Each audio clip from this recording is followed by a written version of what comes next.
अभी तक लोग मसला पूछते हैं कि काली बिल्ली रास्ता काट जाए तो क्या होता है। मैं क्या, काली गड्डी कट जाए तो फिर क्यों होता है। और पीर तवीज धागे वाले अल्लाह खैर करे सुबह 9 बजे तो डीगर तक तवीज लिखते हैं। पीरों का काम तो तबलीग करना है, तालीम देना है, कुरान हदीस पढ़ाना है। आप तवीज धागा कर रहे हैं, करें, नाजायज नहीं। लेकिन जो लोग जोगों को कमजोर करते हैं, जिन्हें मुंडिया का काम करने को दिल नहीं करता, सारे काला जादू हो गया।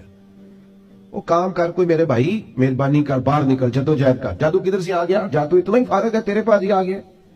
कोई काम करे, कोई हिम्मत करे, जद्दोजहद करे। कमजोर जोर एतिकादी पीर साहब के पास गए तो पीर साहब ने कहते हैं किसी ने कुछ किया है। और पीर साहब अल्लाह से डरो, ये बेचारा सारा दिन बदगुमान रहेगा, किस किस के बारे में बुरा सोचेगा, किस शख्स से नफरत करेगा, क्या क्या इसके ज़हन में आए। इतना आपने इसके ज़हन को बदगुमान कर, डरो अल्लाह से।